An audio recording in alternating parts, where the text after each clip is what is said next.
Og vi har så søgt på etvending efter nogle partner, som også gerne vil arbejde med klima og bæredygtighed. Dem fandt vi så i Holland, Spanien og Tyskland. Og det store emne, det er jo så vand og klimaforandring.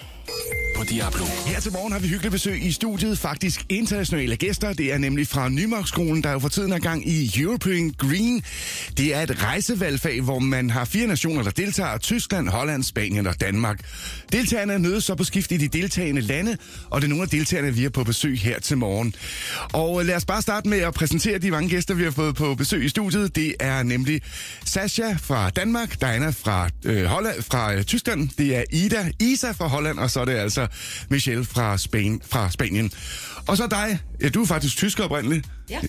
For nu at gøre det helt kompliceret, men det er altså dig, Anneline. Du er lærer på Nymarksskolen. Hvad er det for et projekt, I har kastet ind i? Ja, vi har jo et Erasmus Plus rejseprojekt. Det er en europæisk finansieret fond, der gør det muligt, at unge, når de kan komme ud og rejse. Og vi har så søgt på etvending efter nogle partner, som også gerne vil arbejde med klima og bæredygtighed. Dem fandt vi så i Holland, Spanien og Tyskland. Og det store emne, det er jo så vand og klimaforandring. Og det er jo også det, I har fokuseret på her den sidste uge. I kom sidste uge og skal hjem nu i morgen. Og nu skal vi over i engelsk, fordi at vi skal også lige have jer med. So you're from Holland, and normally we Danes consider Holland a country very similar to ours. But how would you say you look at the climate change and what do you do to avoid them? How do you tackle that different back in Holland?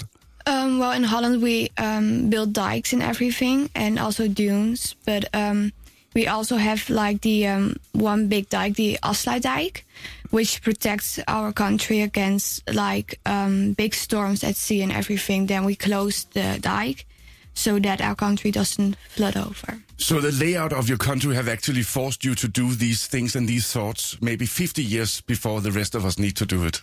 Yes. Michelle, you're from Spain, a very different country where we have the mountains and a different climate. When you come to Denmark, what is the first thing you say? They do it different than back home?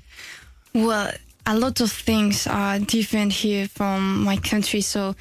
But the thing that most say, oh my God, this is really, really different. It's like they have a lot of, how can I say it? Rubbish for different type of things like... Yeah, we sort our garbage. Yeah. It's like, it sounds weird, but in Spain you have like only 3 kinds of rubbish for the things, and here it is like a lot of things, so you can recycle like paper, plastics and everything. It's like really interesting to see it. I'll tell you, I've stayed abroad also. When you come home, maybe you'll have this feeling of, where do I put this? Because there's nowhere I can put it. We will have to change in Spain or get used to it. We will talk more about the project where we have, så vi er over dansk, projektet, hvor vi jo altså har rigtig mange på besøg her i det sydfynske, for blandt andet at se, hvordan vi takler klimaforandringerne. Og her i Svendborg bliver der gjort rigtig meget for at beskytte os mod vandmængderne, der kommer til at stige, blandt andet med den blå kant. Det skal det handle om lige om et øjeblik. Først lige god musik fra Rosalind. Her til morgen har jeg hyggelig besøg fra Nymarksskolen, der er jo i gang i et rigtig spændende projekt. European Green, det står der også på alle jeres fine trøjer, I har på. Lad mig lige høre dig, Sasha, fordi du er jo en af de danskere, der er med på holdet. Hvordan er det egentlig at få besøg af så mange udlændinge og skulle være guide for dem og vise dem rundt og vise, hvad vi gør her på Sydfyn for at komme klimaforandringerne i møde? Altså, det er meget rart, fordi man får lært lidt forskellige sprog, med den lille smule, der bliver talt, men man får også øvet sit engelsk rigtig meget, fordi man skal tale engelsk med alle. Og det er også rart, for vi har dem boende hjemme hos os selv, altså sådan, de skal opleve en hverdag, så vi får dem til at vise dem en hverdag. Diana, what is the most strange thing about staying with a Danish family compared to how it normally is in Germany? So, like, the first thing I noticed was that at every door there's like, what thing? I don't know. Like, I was about to fall over it. A doorstep. Yeah, we don't have that. So I don't know anyone in Germany who have that. like maybe. I've never thought about that, so that's what. We also talked with my friends about that. Like, it's very weird, I guess. What about the way we heard before Michelle talked about we sort our rubbish, our garbage very well.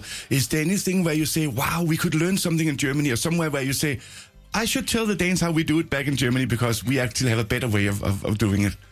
No, like in our school we also like recycle the things and everything, but I don't really think that a lot of people. So I think a lot of people should just forget it and put the trash in any trash can who's like there. So I guess we should like think more about that, and so like do more of that. Yeah. Isa, you're from Holland. I think we talk a lot about in Denmark is that a lot of our young people are frustrated, maybe a little bit afraid of the future because of the way the world is today with climate changes. How are the young people in the Netherlands? How are they tackling it? Well, I think there's a part that like really wants to change the world, like to make it better, and I think there's also a part that thinks that it's not really a big deal, that they just forget it. So it's like in Denmark, some think, well, it will go away, someone else will deal with it, and some take it very seriously. Yes. You have been learning, eller så vi over dansk, I har lært om Den Blå Kant, som jo er det her projekt i det sydfynske, hvor man prøver at forberede sig på, hvad sker der, når vandstanden stiger. Sascha, hvordan har I beskæftiget jer med det? Hvad har I? Vi har været nede ved havnen og Frederiksøen og fået en instruktion til, hvordan det egentlig er, hvad det vil gøre. Ja. Og vi arbejdede en lille smule med det også, med hvordan kan vi gøre det bedre, hvordan kan vi få det til at blive bedre, end det de allerede har gjort. Ja. Så at sige, hvordan kan man altså fremskynde processen med at sørge for, at vi bliver klar. I har jo altså taget første skridt, og vi skal høre meget mere om European Green-samarbejdet lige efter den helt nye fra Meghan Trainor. I could have my Gucci on. Her til morgen er der hyggeligt besøg fra Nymarksskolen i studiet. Det er European Green-projektet. Og vi har jo Anne-Lene, der er lærer på Nymarksskolen med. Det må også være en udsøgt fornøjelse for dig, det der med at få vist alle de internationale gæster rundt i området og vist, hvordan vi klarer tingene her. Det kan jeg love dig, det er. Det er faktisk det, der er det fedeste ved hele det projekt, at vi tager ud og rejser, ser de andre skoler, de andre lande, og så får vi dem hjem her.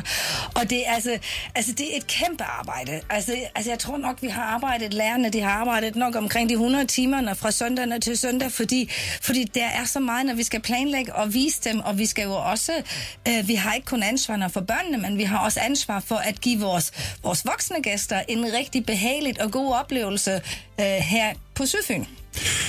It's been a lot about the climate, but obviously there's also been a cultural part of your visit here. When you go back tomorrow, what will you remember Denmark and Sydfyn for? What will you stand for you as, I remember the trip for this thing? Well, I would remember like a lot for the cold, that he's really, really cold. The cold, okay. And the landscape, it's really, really beautiful. I will remember.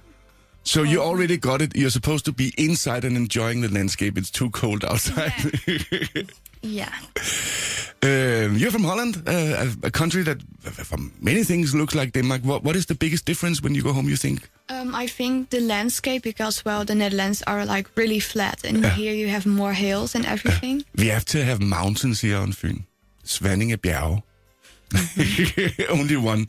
So the landscape, and you say that a lot of you, and I think that's maybe also be the point that here in our area we are very proud of our area because it's such a beautiful place, and of course we want to protect it.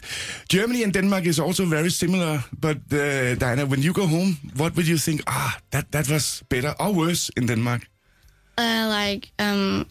I think the Christmas decoration. Yeah. Here you can see when you walk through the town, when it's dark outside, then you can see a lot of lights, and we just have like some light stars, but not that much. Not that much. And it's very windy. Ja, windy and cold.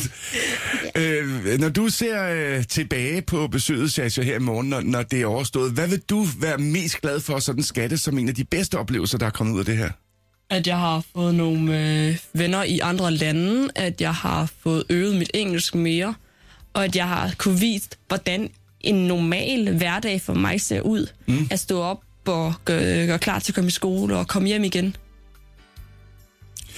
I want to thank all of you for joining me this morning in the studio, and I really hope you have enjoyed Denmark and you will come back to visit us again some point later in your lives. Thank you very much, and good luck with the European Green Project. Vi elsker hele Sydfyn. Diablo.